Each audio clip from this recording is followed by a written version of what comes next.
ठीक है, तो कहने का मतलब है कि हम लोग पावर ऑफ लेंस की बात कर रहे थे।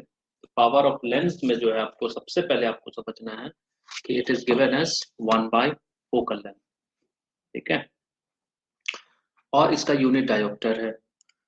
जो कन्वर्जिंग लेंस होता है उसका फोकल लेंथ पॉजिटिव होता है, जो डाइवर्जिंग लेंस है उसका फोकल लेंथ नेगेटिव होता है।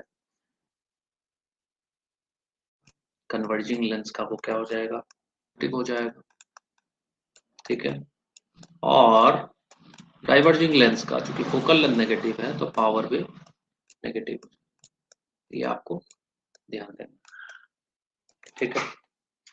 अब यहाँ पे आपको जो सवाल आता है वो ये आता है कि आपने थिन लेंसेस को कॉन्टैक्ट है तो उसका पावर क्या होगा, ठीक है। थिन लेंसेज इन कॉन्टैक्ट, तब उसका पावर क्या होगा, ठीक है।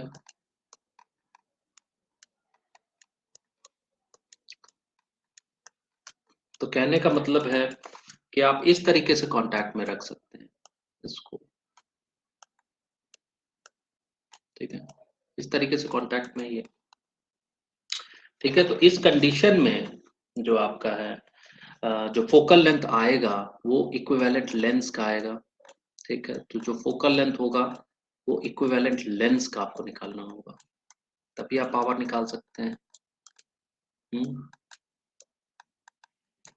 इक्विवेलेंट लेंस का आपको निकालना पड़ेगा, और ये जो इक्विवेलेंट लेंस का जो फोकल लेंथ होगा that will be 1 by capital F will be equal to 1 by F1 plus 1 by F2, 1 by F1 plus 1 by F2, और 1 by F क्या होता है, पावर।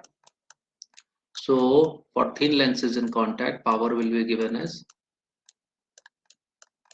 P1 plus P2। उसी तरह अगर मान लेते हैं n सिस्टम है तो आप उसको सबको जोड़ दोगे, ठीक है। तो इस तरीके से आप इसका निकाल सकते हैं। तो ये थिन लेंसेज इन कॉन्टैक्ट, लेकिन अगर दो थिन लेंस को आपने सेपरेट किया हुआ है, टू थिन लेंसेस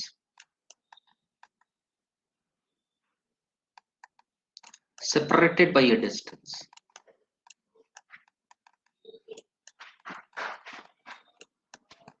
ठीक है, separated by a distance, तब इस केस में आपका क्या हो जाएगा,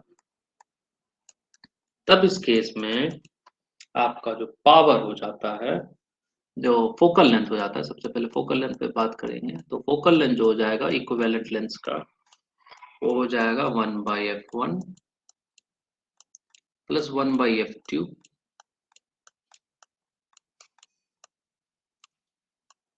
minus D by F1 F2, ठीक है।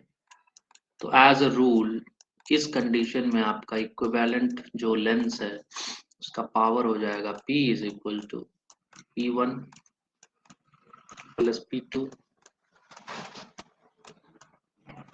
माइनस D P1 P2, ठीक है। तो आपको यहाँ पे ये देखना है कि क्या वो लेंसेस सेपरेटेड हैं कि नहीं है या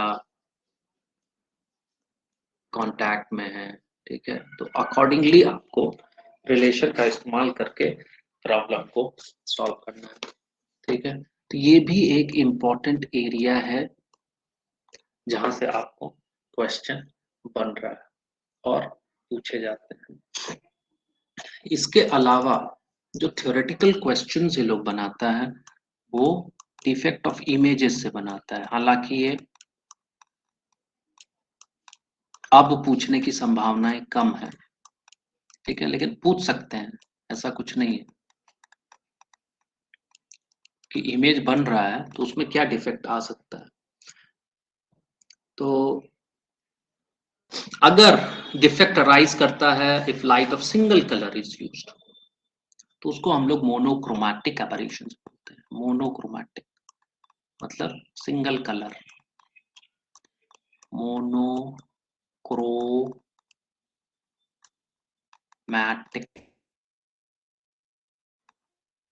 एबरेशंस।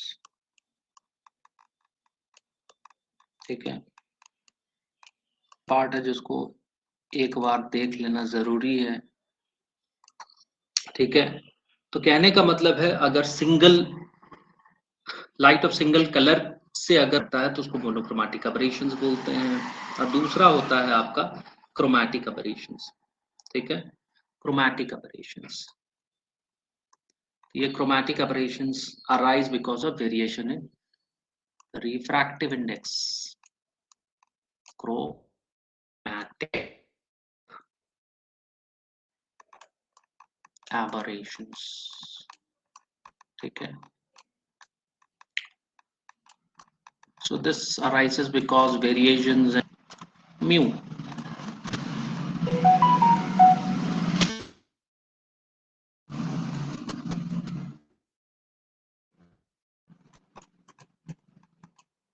ठीक है,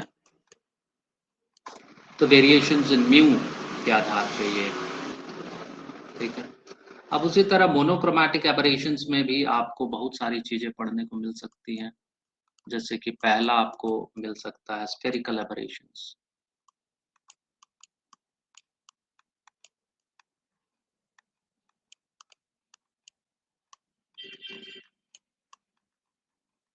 ठीक है, स्फेरिकल एबरेशंस हैं,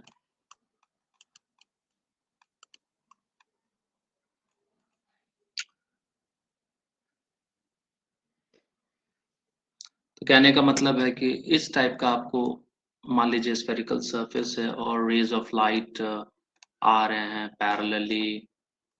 ठीक है, पैरेलली आ रहा है, पैरेलली। ठीक है, और इस टाइप से स्ट्राइक कर रहा है कहीं। ठीक है, तो एक तरह का एबरेशन क्रिएट हो रहा है, आप देखिए यहाँ पर। ठीक है, इस तरह का जो डिफेक्ट इमेज में क्रिएट होता है। ठीक है, तो कहने का मतलब अगर हम पॉइंट ऑब्जेक्ट का इमेज बनाएंगे, पॉइंट ऑब्जेक्ट का अगर हम इमेज देखेंगे तो वो मेरे को ब्लर्ड दिखेगा, ब्लर्ड। ठीक है, ब्लर्ड।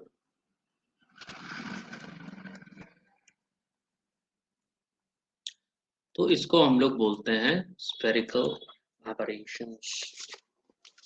ठीक है, तो ये एक पॉइंट है जो आपको समझना है। दूसरा जो पॉइंट मोनोक्रोमैटिक एबरेशन में आता है वो आता है आपका, उसको हम लोग बोलते हैं कोमा,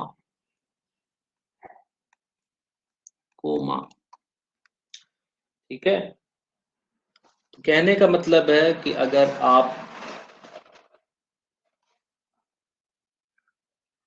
जो इमेज, इस तरीके से आप समझिए कि अगर आप मान लेते हैं कि स्क्रीन पे इमेज बन रहा है आपका, इस तरीके से आप इसको समझिए कि ये आपका मान लेते हैं होल है और यहाँ पे आपने स्क्रीन रखा हुआ है।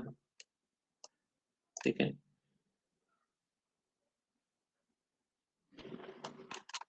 ये आपका स्क्रीन है।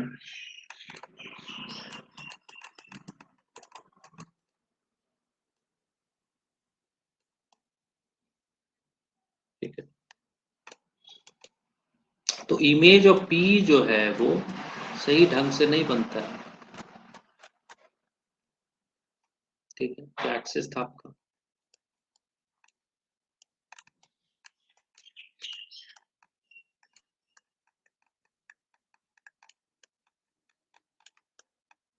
ठीक है, तो कहने का मतलब जो पैराक्सियल रेज आए वो इमेज बनाया पी का, पी डैश का। तो कहने का मतलब जो रेज शेडेड जोन से पास करके एक सर्कुलर इमेज बना रहा है, तो वो कॉमेट लाइक अपीयरेंस दिख रहा है ना, comet. So this is a like a comet like appearance, comet like appearance image का बन रहा है, इसीलिए इसको कोमा बोलते हैं। ठीक है, अब इसको करेक्ट करने का एक ही तरीका है कि जो आप रेडियस ऑफ कर्वेचर जो लेंस का है उसको सही ढंग से डिजाइन कर दी, ठीक है।